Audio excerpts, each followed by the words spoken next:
Bismillahirrahmanirrahim. Assalamualaikum warahmatullahi wabarakatuh. Innal hamdalillah nahmaduhu wa nasta'inuhu wa nastaghfiruh wa na'udzu billahi min shururi anfusina wa min sayyiati a'malina. May yahdihillahu fala mudilla lahu wa may yudlilhu fala hadiya lahu. Asyhadu an la ilaha illallah wahdahu la syarika lahu wa asyhadu anna Muhammadan abduhu wa rasuluh. Allahumma salli wa sallim wa barik ala nabiyyina Muhammadin wa ala alihi wa sahbihi ajma'in wa man tabi'ahum bi ihsanin ila yaumil qiyamah. Ikhwan sekalian, para thalabul ilmi, jamaah Masjid Al Ihsan yang semoga senantiasa dirahmati dan dimuliakan Allah. Alhamdulillah, pada kesempatan pagi hari ini kembali Allah berikan kita kemudahan untuk bisa bersama-sama berkumpul berijtima di Masjid Allah, rumah Allah yang mulia ini dalam rangka untuk menunaikan salat subuh berjamaah dan dalam rangka untuk kembali mentelaah kalam Rabbina, perkataan firman dari Allah Taala, dan juga sebaik-baiknya khairul hadi, sebaik-baiknya petunjuk dari Nabi kita yang mulia sallallahu alaihi wasallam, dan juga penjelasan-penjelasan di atas pemahaman dari para ulama-ulama kita terlebih dahulu, di mana ini merupakan jalan keselamatan ya bagi siapa saja yang menisbatkan dirinya kepada Islam dan menisbatkan dirinya kepada sunnah Nabi kita yang mulia sallallahu alaihi wasallam.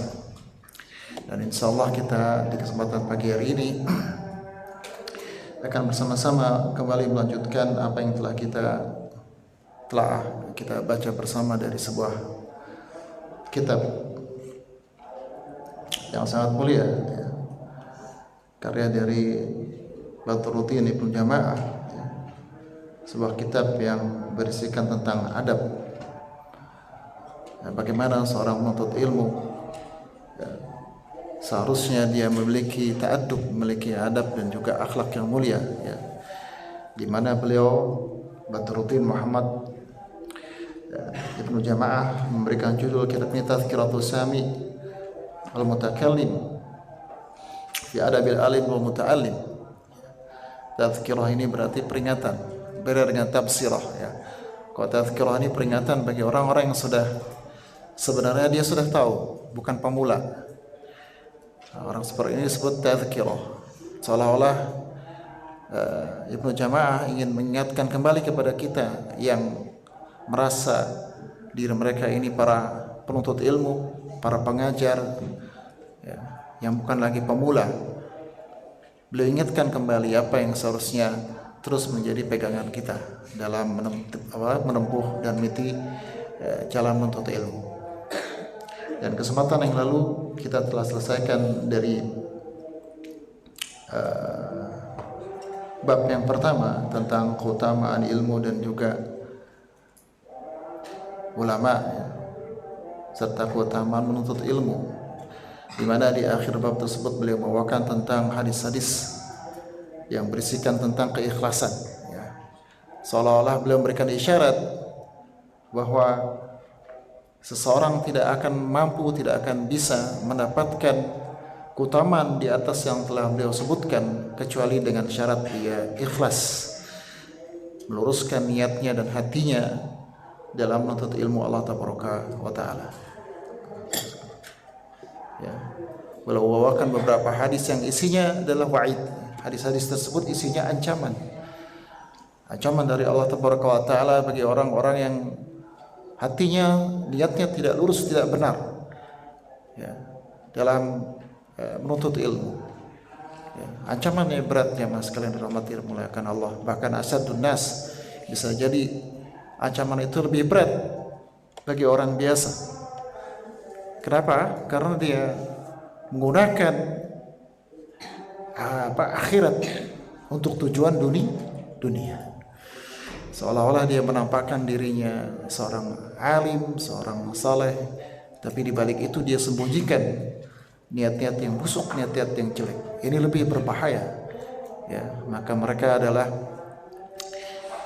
termasuk orang-orang yang awalu tusya'ru bihi an-nar atau finnar kama qala.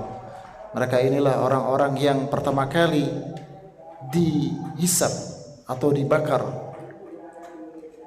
atau di riwayat yang lain dihakimi di hadapan Allah Tabaraka wa Ta'ala.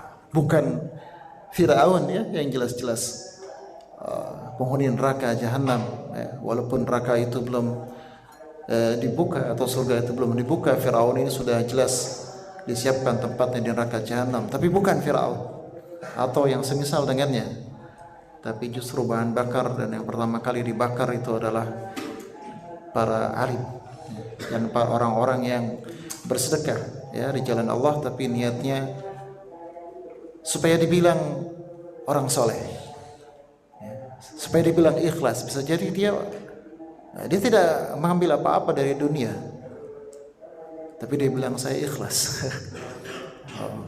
Dia bilang orang lain itu tidak ikhlas, saya melakukan ini semua saya tidak dapat apa-apa dari dunia. Padahal sebenarnya dia mencari sesuatu yang lebih berbahaya dari sekedar harta ya. Tapi kesombongan dan juga kemasyhuran ini dikatakan para ulama bahkan lebih berbahaya daripada sekedar harta dunia. Nah, ini begitu banyak ya tabis iblis, syaitan, sehingga menjerumuskan kita jatuh dalam, terlepas dari satu kemaksiatan, satu dosa, jatuh ke dalam dosa-dosa yang lainnya. Maka berhati-hatilah. Inilah yang diperingatkan oleh Ibnu Jamaah di akhir babnya ini.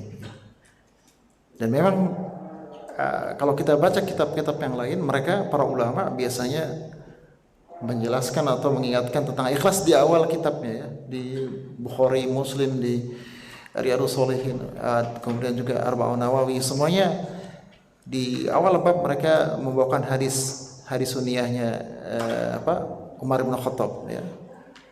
Bahkan sampai Abdurrahman Al-Mahdi mengatakan law sana'tu kitaban min kulli abwab ya, la ja'altu hadis Umar bin Khattab dan hadis sunniyah fi kulli babin ya. Kalau seandainya saya mengarang sebuah buku yang berisi beberapa bab, saya pasti akan jadikan setiap bab dari buku, dari kitab tersebut hadis inamal a'malu binniyat. Tapi beliau Ibnu Jamaah membawakan di akhir ya, seolah-olah memperingatkan kita kembali bahwa luruskan kembali niat kamu gitu ya. Setelah kamu atau setelah kalian beramal atau setelah kalian belajar, luruskan kembali niatmu, jangan sampai bengkok ya. Kalau kamu ingin mendapatkan keutamaan yang disebutkan tadi di atas, maka syaratnya ini ya, kamu harus luruskan niatmu. Maka beliau membawakan hadis Abu Hurairah tentang orang yang pertama kali, 3 kelompok yang pertama kali dihisab di dalam neraka jahanam ya. Dan sampai Abu Hurairah bercerita ya bahwa hadis ini disampaikan Nabi, cuman beliau berdua dengan Nabi sallallahu alaihi wasallam, dan Nabi meletakkan tangannya di atas lutut dari Abu Hurairah. Sama-sama Abu Hurairah bergetar. Dan ketika beliau meriwayatkan hadis ini 3 kali, Abu Hurairah itu pingsan. Ya. 3 kali pingsan, mau meriwayatkan hadis ini pingsan. Karena beliau takut ya, jangan-jangan beliau termasuk orang yang menjadi pertama kali dibakar ya, di dalam api neraka jahanam. Nah, ini semua menggambarkan kepada kita betapa masalah ikhlas ini menjadi perkara yang sangat penting. Ya, di atas segalanya ya, dimana ilmu yang kita ambil ini tanpa ikhlas tidak ada bedanya dengan ilmu yang lain ya. Nah itu kemudian sedikit ringkasan saya apa yang telah disampaikan pada kesempatan yang lalu. Kemudian beliau melanjutkan ya, tentang pasal atau bab yang selanjutnya, yaitu tentang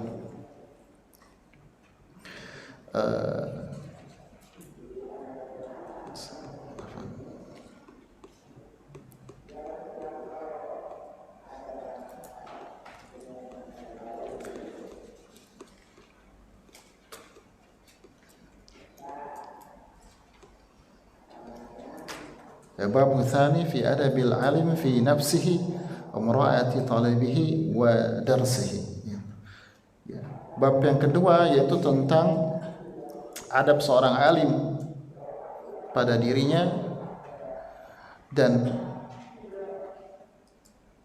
mura'ati talibihi, dan menjaga atau memperhatikan muridnya, dan juga adab di dalam pelajarannya atau dalam wadarsihi, pelajaran atau mengajar ketika dia mengajar dalam pelajarannya. Jadi adab seorang alim pada dirinya dan ketika menjaga atau memperhatikan murid-muridnya, dan juga adab di dalam pelajarannya, yaitu ketika dia mengajar. Wa fi thalathatu fusulin, dan bab ini terdiri dari 3 pasal.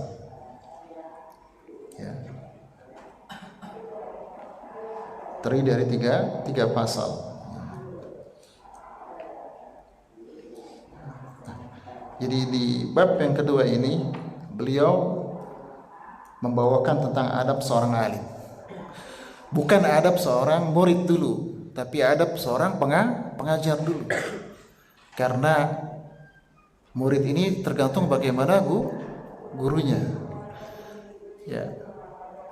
Dan tidak mungkin seorang bisa menjadikan orang bertakwa kecuali dirinya sendiri juga bertakwa kepada Allah Taala. Nah, ini penting bagi setiap guru. Jangan dia salahkan muridnya, padahal itu semua secara tidak langsung penyebabnya adalah diri dia sendiri sebagai si guru. Ya. Dialah yang paling bertanggung jawab atas perkembangan dan kemajuan dari murid-muridnya. Ya, para ulama telah mengatakan bagaimana seorang bisa bertakwa kalau dia tidak pernah melihat orang bertakwa. Kalau si gurunya tidak bertakwa, dia tidak ada contoh untuk jadi orang bertakwa. Maka dia harus menjadi contoh pertama kali kepada muridnya bagaimana sih seorang bertakwa, bagaimana sebenarnya seorang penuntut ilmu sejati. Itu semua bisa dilihat dari sang guru. Maka yang pertama kali adab itu adalah dimulai dari adab si guru. Dan ini terdiri dari 3 pasal. Pasal yang pertama adalah fi adabi fi nafsihi. Ini yang pertama. Yang kedua mura'ati talibihi. Kemudian yang ketiga fi darsihi, dalam pelajarannya. Yang pertama fi adabihi fi nafsihi. Pasal yang pertama adalah adab seorang guru pada dirinya sendiri. Jadi ada hal-hal penting bagi seorang pengajar yang harus dia miliki dan dia jaga pada dirinya sendiri. Wa huwa 12 nawan. Kemudian beliau mengatakan, dan adab pada diri seorang guru itu ada 12. Ada 12. Tentunya ini bukan pembatasan Bisa jadi ini 12 perkara ini yang paling pokok atau yang paling penting di mana kalau seorang memiliki adab ini berarti dia akan bisa menjangkau dari adab-adab yang lain. Naul awal, maka beliau mengatakan yang pertama adalah jenis yang pertama dawamu muraqabatillah ta'ala fi sirri wal alaniyah wal muhafazatu ala khawfihi fi jami'i harakatihi wa sakanatihi wa aqwalihi wa af'alihi. Bahwa yang pertama adalah adab yang pertama dawamu muraqabatillah ta'ala. Senantiasa dia merasakan muraqabatullah ta'ala. Ini yang pertama. Jadi seorang guru dia harus dawam, terus senantiasa merasakan pengawasan dan penglihatan Allah tabaraka wa ta'ala pada dirinya fi sirri wal alaniyah, baik itu dalam keadaan sendirian atau dalam keadaan di alaniyah yang terbuka, yang umum, di tempat umum. Nah, wal muhafazatu ala khawfihi fi jami' harakati wa sakanatihi, dan dia senantiasa menjaga rasa takutnya fi jami' harakatihi, dalam setiap gerakannya, wa sakanatihi, dan dalam diamnya. Senantiasa menjaga rasa takutnya kepada Allah tentunya, fi jami' harakatihi, pada seluruh gerakannya, wa sakanatihi, dan juga diamnya, wa qawlihi wa af'alihi, dan juga perkataannya dan juga perbuatannya. Ya. Fa innahu aminun ala ma udi'a minal ulum wa ma muniha minal hawasi wal fuhum. Ya. Kata beliau, dikarenakan dia adalah amin ala ma udi'a minal ulum. Dia adalah al-amin, orang yang diberikan kepercayaan, diberikan amanah dari apa yang dititipkan dari ilmu-ilmu. Ini alasannya. Wa ma muniha minal hawasi wal fuhum, dan juga apa yang dianugerahkan kepada dirinya dari al-hawas, dari kepekaan, ya, dan juga pemahaman. Ini perkataan beliau.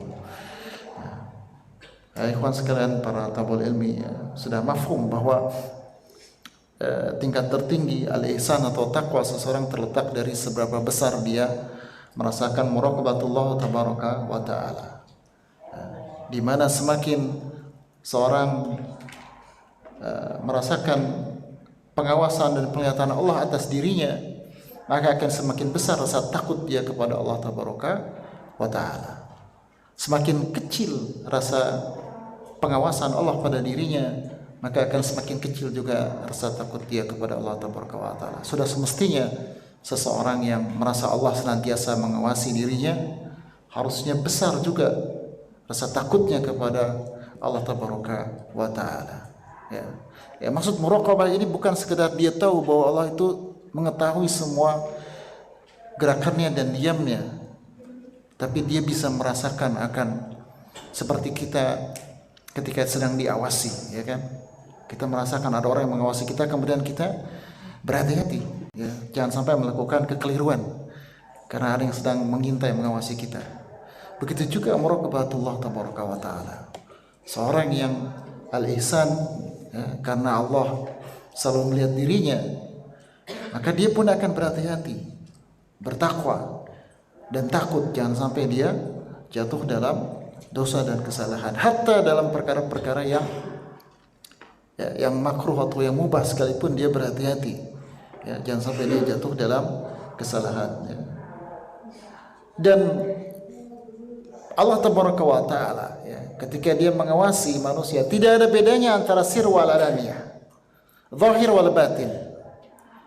Kalau kita mungkin sesuatu yang jelas dengan suatu hal yang tersembunyi, walaupun punya kemampuan kita mengetahui suatu hal yang jelas dan tersembunyi, akan tapi berbeda. Kemampuan kita dalam hal yang perkara yang jelas akan lebih kuat daripada yang tersembunyi. Amma Allah tabaraka wa ta'ala tidak ada perbedaan. Ima zahir, ima batin, alaniyah wa sir. Apakah itu tidak nampak atau nampak, tersembunyi atau tidak tersembunyi, semuanya di mata Allah tabaraka wa ta'ala tidak ada perbedaan. Semuanya Allah ketahui dengan jelas. Nah, ini yang penting harus kita ketahui, ya. Ya, bahwa Allah tabaraka wa ta'ala ya'lamu khayatul ayun wa ma tukhfi sudur, ya. Bahwa Allah tabaraka wa ta'ala itu mengetahui khainatul a'yun, bahkan mata kita ini ketika matanya berkhianat, wa ma tukhfi sudur, dan apa yang ada di dalam hati kita, ya. Wa ma yalju minal ardi wa ma yakhruju minha wa ma yanzilu minas sama'i, wa ma yalju minal ardi wa ma yakhruju fiha wa ma yanzilu minas sama'i wa ma yarju fiha wa huwa wa alamu aina ma kuntum. Bahwa Allah tabaraka wa ta'ala mengetahui apa yang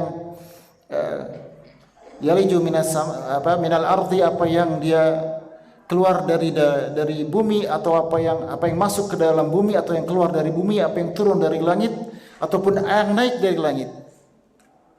Dan Allah tabaraka wa ta'ala selalu bersama kita dimanapun kita berada. Wa inna rabbaka la ya'lamu ma takunnu suduruhum wa ma yu'linun, dan sesungguhnya Rabbmu Allah tabaraka wa taala benar-benar mengetahui apa yang mereka sembunyikan di dalam hati-hati mereka dan apa-apa yang mereka tampakkan.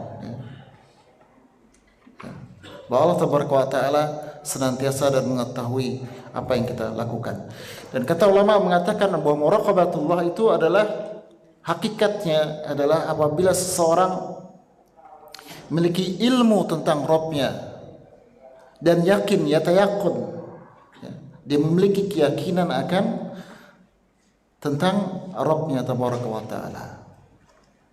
Jadi seseorang dia akan sampai derajat muraqabah jika dia memiliki ilmu dan memiliki keyakinan tentang Allah tabaraka wa ta'ala, tentang ma'rifah Allah tabaraka wa ta'ala. Maka kemudian beliau melanjutkan, qala Allah ta'ala la takhunu Allah wa rasulahu wa takhunu amanatikum wa antum ta'lamun. Kemudian beliau beristinbat dari surat Al-Anfal, beliau mengatakan la takhunu Allah wa rasulahu, janganlah engkau berkhianat kepada Allah dan Rasulnya, wa takhunu amanatikum wa antum ta'lamun, dan janganlah engkau berkhianat dari amanah-amanah yang telah Allah amanahkan kepadamu, wa antum ta'lamun, dan kamu mengetahuinya, kata Allah tabaraka wa taala. Di sini Ibnu Jama'ah beristinbat dengan dalil bagi para alim, para pengajar, jangan mengkhianati Allah dan Rasulnya, kata Ibnu Jama'ah. Beliau sudah sebutkan bahwa engkau adalah amin, kalian adalah orang-orang yang dipercayakan Allah tabaraka wa taala dengan ilmunya, dengan ilmu syariah, maka jangan engkau khianati atas amanah tersebut, dan kamu sudah mengetahuinya. Lalu kenapa engkau berkhianat dengan amanah tersebut, kata Ibnu Jama'ah. Bima stuhfidhu min kitabillahi wa kanu alaihi syuhada fala takhshawun nas wakhshawun. Kemudian beliau melanjutkan dalil selanjutnya dari Al-Qur'anul Karim. Beliau mengatakan di surat Al-Maidah, bima tusfiduna min kitabillahi wa kanu alaihi syuhada, dikarenakan Allah tabaraka wa taala memerintahkan kita untuk menjaga kitab Allah tabaraka wa taala, dan Allah telah menjaga. Adapun kitab-kitab yang lain Allah tidak jamin untuk penjagaannya. Adapun Al-Qur'anul Karim, Allah jamin akan penjagaannya. Oleh karena wa kanu alaihi syuhada, dan kalian akan menjadi saksinya, kata Allah tabaraka wa taala. Allah akan jaga kitab tersebut, itu sebagai bukti hujjah bagi manusia di bumi, dan kalian akan menjadi saksinya atas hujjah tersebut. Kecuali Allah tabaraka wa taala tidak jaga seperti umat terdahulu.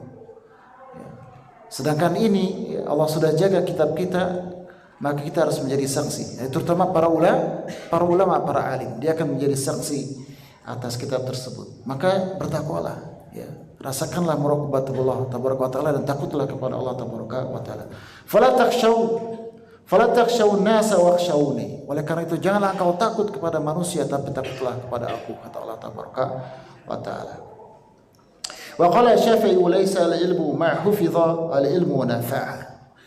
Kemudian beliau membawakan lagi perkataan Imam Syafi'i, masih di bab tentang adab yang pertama, itu muraqabah dan rasa takut. Qala Syafi'i laisa al-ilmu ma hufiza al-ilmu nafa'a. Bukanlah ilmu itu ma hufiza, kata Imam Syafi'i, bukanlah ilmu itu adalah apa yang dihafal. Lakin al-ilmu ma nafa'a, kan tapi ilmu adalah ma nafa'a, apa yang bermanfaat. Ini perkataan luar biasa yang menunjukkan kefakihan Imam Syafi'i. Alisa ilmu ma hufidhu. Bagaimana beliau mengatakan bukan ilmu yang apa yang kamu hafal, itu bukan ilmu. Padahal kita mafhum hakikatnya adalah tidak ada ilmu bila hifdha wala mudzakarah, gitu kan kata Saya Utsaimin di kitab Ta'zimul Ilmu itu, bahwa ilmu itu tidak akan ada kecuali dengan apa? Dengan menghafal dan juga mudzakarah dan juga bertanya. Ya. Tapi Imam Syafi'i bilang laisa ilmu ma hufidha, bukan ilmu itu yang dihafal. Menghafal mafhum bahwa seorang ingin mencapai keilmuan dia harus menghafal. Gak bisa seorang talabul ilmi bisa mencapai ilmunya tapi malas menghafal, tidak bisa. Dia harus menghafal.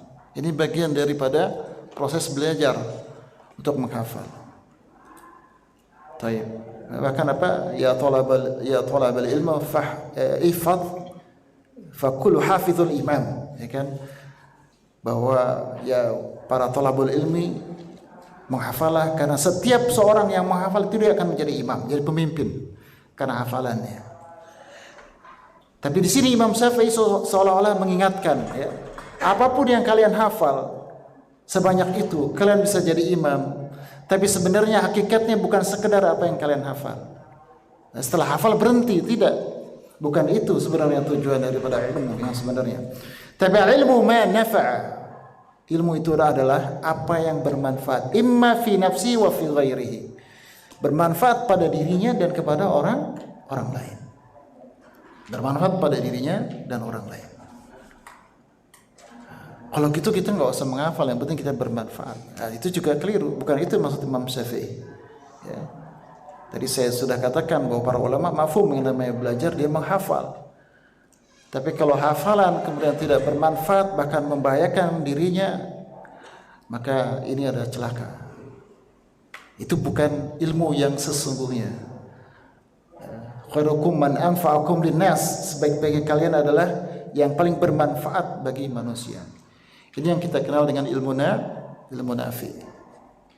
Bagaimana ilmu itu bisa bermanfaat bagi seseorang atau bagi orang lain. Ya, para ulama telah menjelaskan tentang termasuk Sa'di, saya pernah baca di tafsirnya bahwa yang dimaksud ilmu nafi adalah ilmu yang bermanfaat, adalah ilmu yang yuzakkil quluba wa arwah, kata beliau. Yang namanya ilmu itu bermanfaat jika ilmu itu bisa membersihkan hatinya dan juga ruhnya. Nah, itu kata saya Sa'di di tafsirnya itu. Jadi ilmu itu bisa memanfaatkan jika dia bisa mensucikan hati seseorang dan juga mensucikan ruhnya. Maka Hasan Al-Basri mengatakan ilmu ilman, ilmu itu ada dua. Pertama ilmu ala lisan, ilmu pada lisan, wa dzalika hujjatun ala ibnu Adam, kata Hasan Al-Basri. Yang namanya ilmu itu ada dua. Yang pertama ilmu pada lisan, yaitu hujjah. Seorang berhujjah dengan lisannya, itu adalah ilmu. Yang kedua adalah ilmu fil qalbi, ilmu yang ada di dalam hati. Artinya ilmu yang bisa membersihkan hatinya, dan itulah ilmu nafi, kata Hasan Al-Basri. Ya. Ini seolah-olah Imam Syafi'i ingin mengingatkan kita bahwa yang paling penting dari hakikat ilmu adalah bukan sekedar menghafal, akan tapi apakah ilmu itu bermanfaat bagi diri kita atau bagi orang lain. Ya.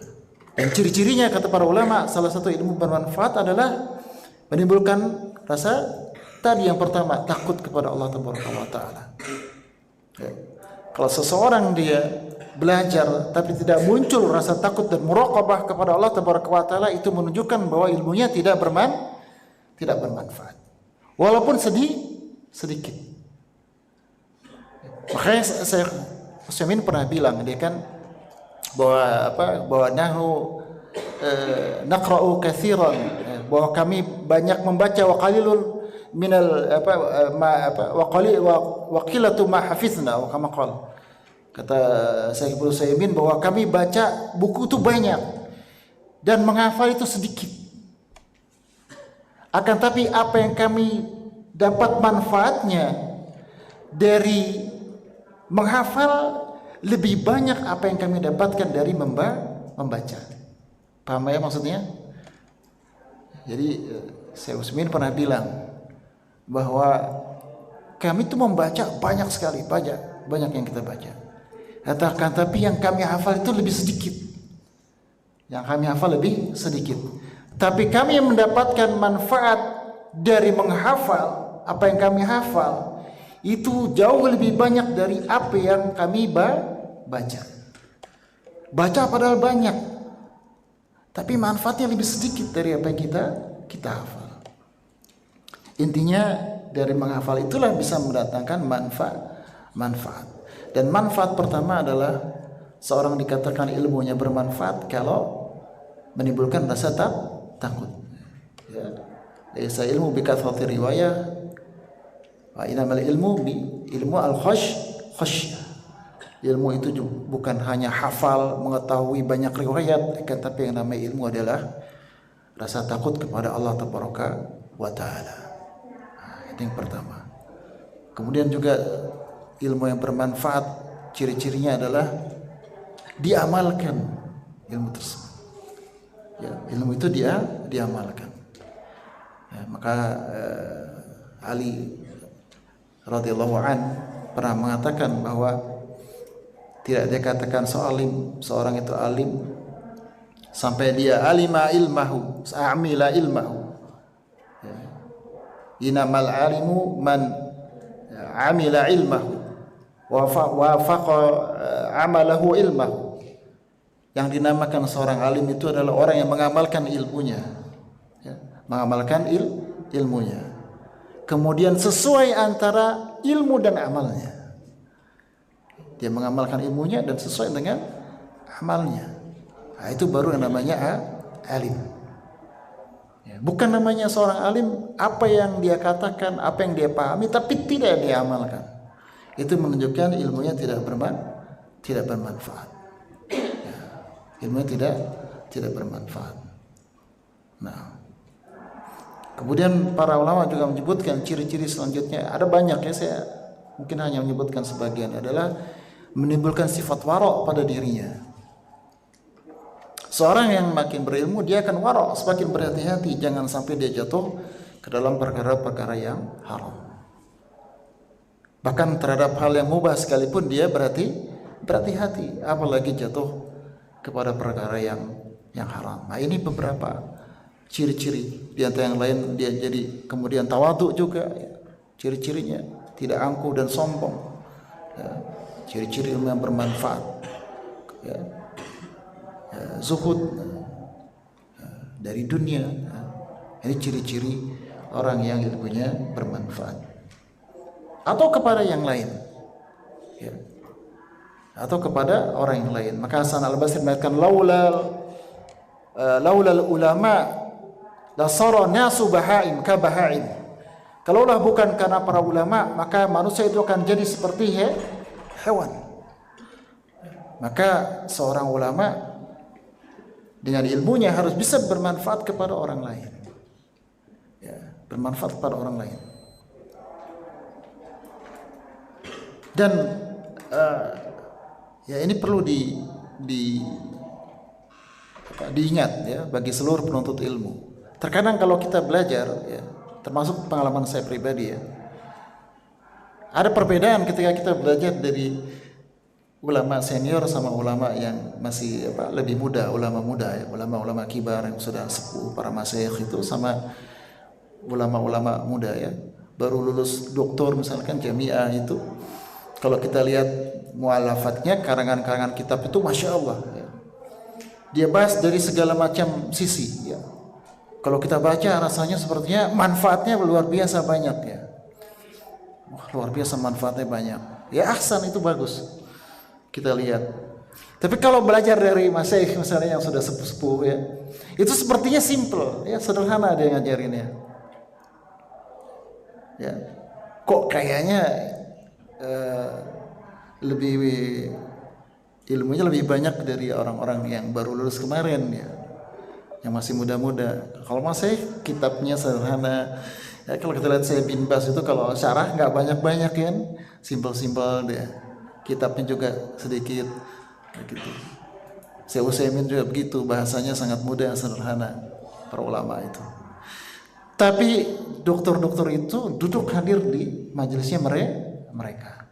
Jadi jangan sampai muncul dalam pikiran kita, oh berarti mereka ini lebih banyak ilmunya daripada para ulama-ulama kibar, ulama senior. Nah ini perlu jadi perhatian juga ya, ketika ngambil manfaat dari seseorang, biar kita bisa bermanfaat bagi orang lain. Bukan berarti kalau antum memiliki banyak karangan yang bisa membahas secara detail atau bisa diikuti oleh banyak orang, viewernya banyak, atau di majelis antum banyak yang hadir, itu menunjukkan bahwa dia memiliki ilmu lebih besar atau lebih tinggi daripada ulama-ulama senior. Tidak, belum tentu. Ya, belum tentu. Karena para ulama itu terkadang dia tidak perlu Bapak menyampaikan semuanya dari apa yang dia ketahui kepada semua orang. Seperti dokter ya, dokter yang bagus ya dia bisa memberikan resep sesuai dengan kadarnya masing-masing. Ya, tidak perlu harus diungkap seluruhnya. Yang penting sembuh misalnya gitu ya. Nah, begitu juga seorang ulama senior. Jangan jadi tolak ukur ya. Atau banyaknya pengikut, banyaknya orang yang belajar di majelisnya, yang hadir dalam majelisnya. Karena ulama-ulama dulu muridnya kadang tidak ada 1, 2, bahkan cuma 8, nggak nyampe 10. Saya Bibas itu kalau di halaqahnya itu sedikit yang hadir tuh, kata teman-teman yang di sana, nggak banyak. Ya. Tapi yang hadir itu masya Allah, ya, jadi ulama semua. Itu yang penting ya, ikhwan. Ya. Bukan untuk berbangga-bangga dengan jumlah yang banyak. Cari gimana caranya supaya saya bermanfaat bagi orang banyak, biar banyak yang hadir dalam majelis kita, viewernya banyak gitu. Tapi hasilnya tidak signifikan, nggak seimbang, tidak sesuai dengan banyaknya. Tapi yang paling penting bagaimana kita bisa mencetak kualitas ulama-ulama yang atau para talabul ilmi, para penuntut ilmu yang berkualitas, yang bagus, yang baik. Bukan sekedar jumlahnya tapi tidak berkualitas. Ini lebih lebih bermanfaat daripada banyaknya, akan tapi tidak sebaik kualitas yang lebih sedikit. Walaupun tidak dipungkiri semua orang berhak untuk mendapatkan manfaat di majelis ya. Sebisa mungkin orang mengambil manfaat walaupun sedikit. Bagaimana caranya orang mengambil manfaat walaupun sedikit ya. Tapi jangan sampai itu magrur ya, kita tertipu dengan sekedar jumlah, tapi melalaikan bagaimana mengkadar orang-orang yang bisa belajar dengan serius. Ini nggak boleh dilupakan. Hanya sekedar misalnya kajian-kajian tematik, kajian-kajian umum, tapi kita melupakan kajian-kajian yang lebih fokus. Karena apa ya, sedikit muridnya akhirnya kurang diminati ya, kita nggak semangat bikinnya. Ini nggak boleh terjadi seperti ini. Akhirnya semangat cuman kajian-kajian tematik. Mana yang lebih anfa? Mana yang lebih bermanfaat? Satu sisi ini bermanfaat, satu sisi yang lain ini juga bermanfaat. Maka alangkah bagusnya semuanya ini mendapatkan faedah daripada ilmu syariah. Allah Ta'ala alam. Ini maksud Imam Syafi'i. Wa min dzalika dawamu sakinah wal waqari wal khushu'i wal wara'i wa tawadu' lillahi wal khudu'. Kemudian beliau mengatakan, dan di antaranya adalah buah dari masih poin yang pertama ya, masuk ke dalam muraqabatullah dan khauf kepada Allah tabaraka wa taala adalah dawamu sakinah wal waqar ya, senantiasa bersikap sakinah wal waqar, bersikap tenang ya, dan berwibawa, wal khusyu, dan juga bersifat khusyuk, wal wara, dan juga al wara, berhati-hati, kemudian juga tawadu, bersifat rendah hati di hadapan Allah tabaraka wa taala, wal khudu, dan juga bersifat tunduk ya kepada Allah tabaraka wa taala. Nah, di sini beliau sebutkan beberapa adab yang merupakan buah dari seorang yang merasakan pengawasan Allah tabaraka wa taala. Di antaranya adalah sakinah wal waqar. Yang namanya seorang alim, dia harus punya sifat tenang. Ya. tidak emosional, tidak menggebu-gebu. Ini seorang alim. Nah, ini sifat secara karakter zahirnya dia. Adapun secara batinnya khusyuk, wal wara, wa tawadu, wal khudu. Tapi sifat batinnya dia adalah khusyuk. Ya, khusyuk ya, penuh dengan kekhusyuan. Ya. Karena khusyuk itulah yang melahirkan sakinah wal waqar. Paham ya? Jadi sifat khusyuk dalam dirinya ya seperti khusyuk dalam salat ya, menghadirkan Allah Tabaraka wa taala. Itu akan menghasilkan ketenangan pada anggota badannya. Kemudian sifat wara, tawadu dan juga khudu ya. Ini semua berkaitan ke dalam batin. Adapun sakinah wal waqar berkaitan kepada zahir. Nah, sebagian ulama membedakan antara sakinah wal waqar ya. Sebagian ulama membedakan sakinah wal waqar. Di sini akan saya sebutkan di antaranya adalah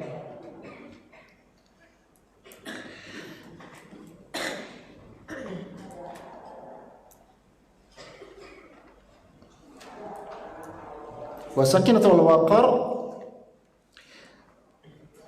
كلمتان مترادفان إلا أن هناك فرقا طفيفا بينهما قال أبو هلال العسكري إن سكينة مفارقة الاضطراب عند الغضب والخوف وأكثر ما جاء في الخوف ألا ترى قوله تعالى فأنزل الله سكينة عليه فأنزل الله سكينة على رسوله وعلى المؤمنين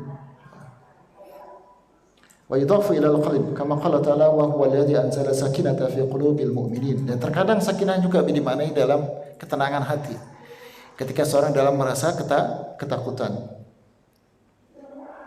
Wa qila al-mashhur fi al-farq bainahuma anna al-sakinah tahiyatun badaniyatun yansha'u min itminani al-a'dha'i wal waqar hiyatun nafsaniyatun wa nasha'a min thabati al-qalbi wa qila law ukisal farqu karza lakana aswaba wa haq.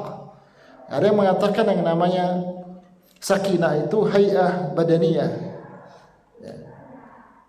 Sifat anggota badan yang tenang ya, sakinah. Sedangkan waqar itu yang berkaitan dengan jiwa, nafas bagian dalam. Ada yang mengatakan sebaliknya, bahwa yang namanya sakinah justru di dalam, karena tadi ada ayat ya, wanjal sakinatu ala qulubil mu'minin ala rasuli wal mu'minin dan seterusnya. Jadi ada perbedaan ulama di sini. Berkata Imam Nawawi, as-sakinatu at-ta'anni fi harakati wa istinab al-abath wa nahwu dzalik wal waqar fi al-hay'ah wa ghadd al-basar wa khafd al-sawt wal ikbalu ala tariqah bi ghairi iltifat. Nah, ini yang sering disebutkan oleh para ulama. Yang namanya sakinah sifat ta'anni, sifat tidak terburu-buru ya. Ya. Fil harakat, dalam gerakan. Ijtinabul abad wa nahwu dzalik. Yang namanya sakinah ini adalah sifat tenang dan tidak melakukan sifat tenang pada harokat dalam gerakan dan tidak melakukan gerakan yang tidak ada gunanya. Jadi dia diam, tenang, tidak melakukan gerakan yang tidak ada gunanya. Sedangkan wal waqar itu berkaitan dengan contohnya al-basar wasaut. Jadi kalau sakinah itu berkaitan dengan gerakan yang bisa dilihat langsung atau berakibat kepada orang lain. Nah, gitu menurut para ulama. Gerakan tangan, gerakan kaki, gerakan kepala yang kelihatan. Adapun waqar itu pandangan mata, suara yang gerakannya tidak begitu berakibat langsung kepada orang lain. Nah, bisa dibedakan ya. Jadi mudahnya kalau sakinah itu gerakan-gerakan yang kasar yang berakibat kepada orang lain, sedangkan yang namanya waqar itu gerakan mata, suara. Nah, seorang alim maka gerakannya pun harus tenang. Begitu juga gerakan-gerakan mata dan suara. suaranya. Itu menurut beliau. Itu muncul dari apa? Dari muraqabatullah tabaraka wa ta'ala. Kemudian rasa khusyuk di dalam hatinya, dalam khusyuk di dalam hatinya, yaitu senantiasa menghadirkan hati dan pikirannya tentang Allah tabaraka wa ta'ala. Wal wara, kemudian tawadhu, merendahkan diri kepada Allah, dan juga al khudu, bersifat tunduk dan rendah, ya, menghinakan diri di hadapan Allah tabaraka wa ta'ala.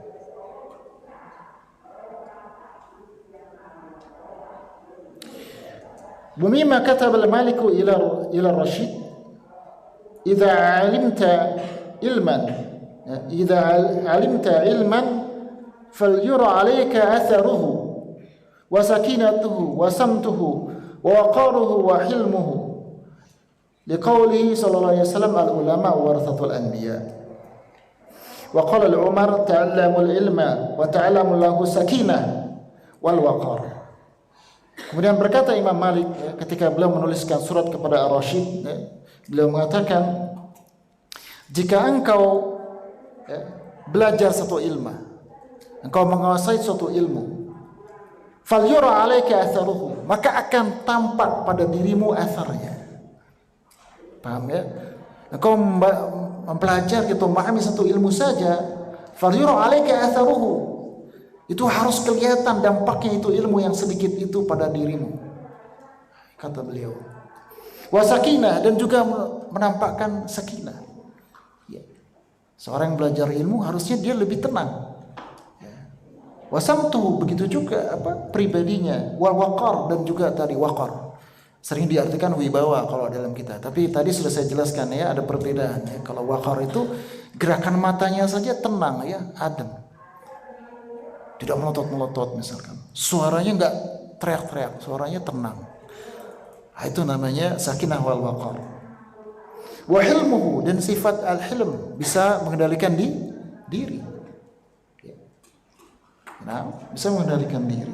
Liqaulihi sallallahu alaihi wasallam, berdasarkan perkataan Nabi sallallahu alaihi wasallam, al-ulama warathatul anbiya. Kenapa? Karena ulama itu dialah pewaris Nabi. Oleh karena itu dia harus menunjukkan karakter seorang seperti karakternya Nabi sallallahu alaihi wasallam. Kalau dia ingin mendapatkan warisan Nabi, maka jadilah orang yang layak mendapatkan warisan tersebut. Itu menurut Ibnu Jama'ah. Bagaimana? Ya itu, dia harus punya tingkah laku dan karakter bagaimana seorang Nabi, seorang Rasul dan semisalnya. Wallahu ta'ala alam. Kemudian beliau mengatakan ta'lamul ilma wa ta'lamu lahu sakinah. Bahwa Umar radhiyallahu an pernah mengatakan, belajarlah ilmu dan belajarlah bagi ilmu tersebut sakinah wal waqar. Ya. Jadi jika engkau belajar satu ilmu, kalian harus juga belajar bagaimana dengan ilmu tersebut engkau menjadi seorang yang sakinah dan waqar, memiliki sifat tenang dan berwibawa. Inilah yang mungkin satu pasal ini dulu ya yang bisa kita bahas di kesempatan pagi hari ini ya. Bagaimana beliau mengingatkan kita semua tentang muraqabah, dan muraqabah ini membuahkan beberapa karakter ya yang disebutkan di sini ya. Di antaranya adalah menimbulkan sifat tenang, sakinah wal waqar, kemudian al khusyu, al wara ya. Kemudian juga tawadhu dan al-khudu. Ini semua lahir dari sifat muraqabatullah tabaraka wa ta'ala. Wallahu ta'ala alam. Mungkin ada yang ingin ditanyakan, silahkan. Fadhil. Nah.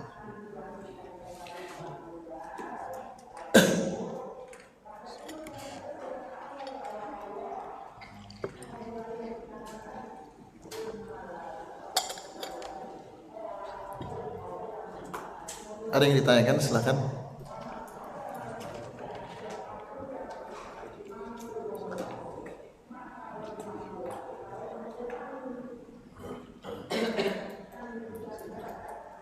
Ada?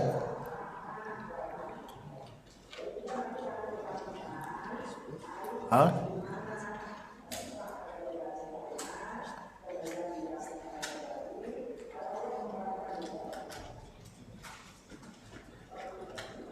Oh, tanya saya yang nanya nanti.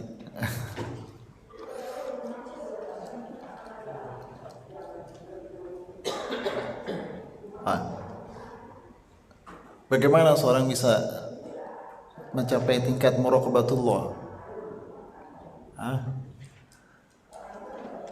Bisa merasakan bahwa dia senantiasa diawasi oleh Allah Tabaraka wa Ta'ala. Siapa yang tahu? Al-ihsan, ya. Al-ihsan fi ibadatillah, ihsan ketika beribadah kepada Allah dia adalah dengan muraqabah dan ikhlas. Gimana seorang bisa muraqabah?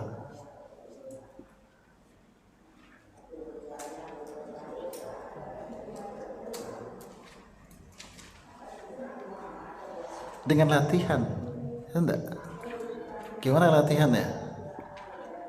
Antum memperbanyak belajar tentang ma'rifatul artillah, asma wa sifat, kemudian antum latih dengan apa? Dengan memperbanyak ibadah, beramal.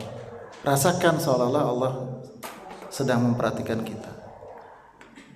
Nggak mungkin kalau antum nggak punya ilmu tentang ma'rifah asma wa sifat antum bisa merasakan muraqabatullah. Belajar belum asma wa sifat? Harus belajar baru muraqabatullah. Ini ilmu pertama bagi seorang ingin menjadi thalabul ilmi. Ya. Kemudian apa ciri-ciri ilmu bermanfaat di antaranya? Perbaiki catatannya ya. Ilmu bermanfaat apa ciri-cirinya di antara yang tadi saya sebutkan? Ada yang tahu enggak? Berarti enggak bermanfaat ilmunya. Enggak, kalau enggak tahu.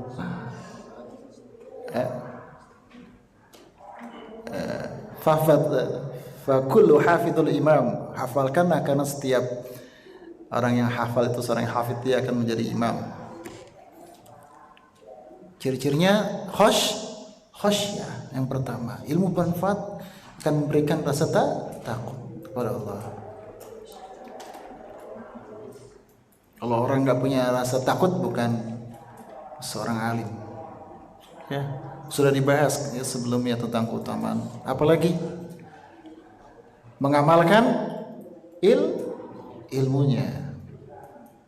Ada kesesuaian antara ilmu dan amal. Al ilmu yahtiful amal, bahwa ilmu itu akan memanggil amal. Bahkan Imam Ahmad ini termasuk orang yang dia mengatakan ya, tidaklah satu hadis saya hafal kecuali saya amalkan. Salah satu cara menghafalkan ilmu yaitu dengan cara mengamalkan.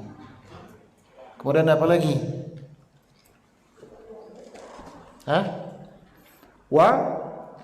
Wara. Ya, berhati-hati, takut kalau jatuh ke hal yang haram. Ya. Kemudian apa lagi? Di antaranya tawadu, nggak sombong. Semakin banyak ilmunya semakin rendah hati. Kemudian dampak di antaranya adalah sakinah wal waqar, tenang.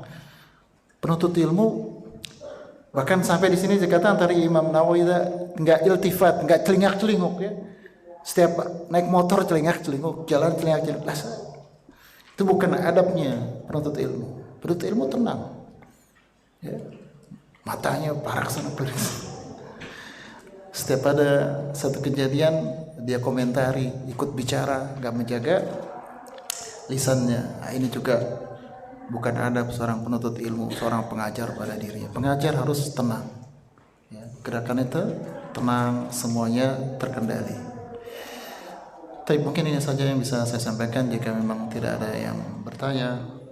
Ada yang bertanya?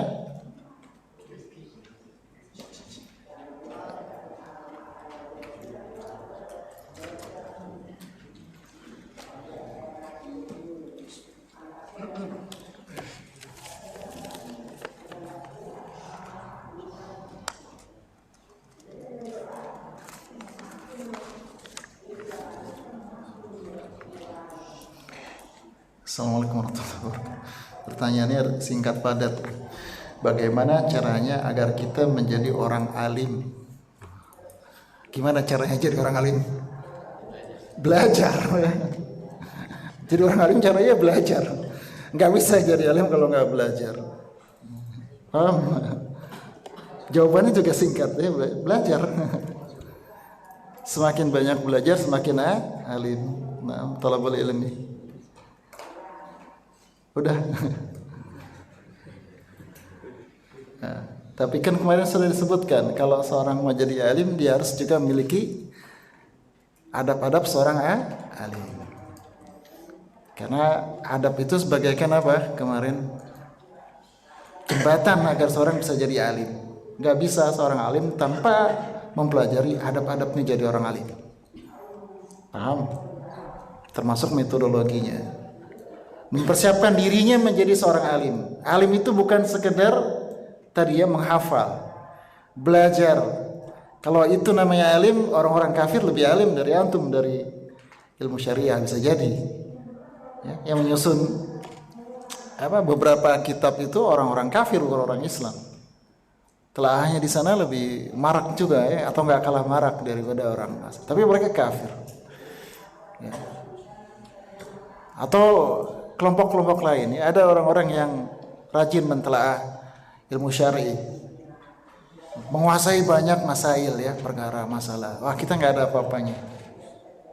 Tapi laisa bi alim, tapi itu juga bukan alim. Cuman konsumsi otaknya doang. Karena apa? Karena tidak belajar adab menjadi orang alim. Tidak belajar adab jadi orang alim. Maka ini dua hal yang penting, nggak boleh ditinggalkan salah satunya. Sudah kita bahas di pertemuan-pertemuan yang lalu. Jadi kalau mau jadi alim, belajar, termasuk belajar tentang adabnya seorang alim dan belajar ilmu syar'i. Kemudian juga mengetahui tahap-tahapannya ya, tahap-tahapan bagaimana menjadi seorang alim. Pilihlah juga ketika belajar, baru kita bahas ya tentang belajar seperti apa. Pilih guru-guru yang bisa menjadikan dia alim secara hakikat, ya. Bukan alim sekedar konsumsi, alim secara hakikat, alim yang sesungguhnya ya. Bagaimana seorang ilmu ya, dia harus lihat contoh, perlu contoh, nggak bisa nggak ada contoh, dia harus lihat contoh yang benar, jangan sampai salah. Ilmunya sama tapi hasilnya beda. Sama-sama usul salasah belajarnya, ilmunya sama tapi hasil karakternya bisa jadi beda. Karena bukan ilmunya tapi orang yang membawakan ilmunya yang memberikan pengaruh kepada si murid ya. Mungkin itu saja ya, saya kira cukup ya. Masih ada nggak satu lagi? Kalau nggak ya silakan. Waalaikumsalam warahmatullahi wabarakatuh.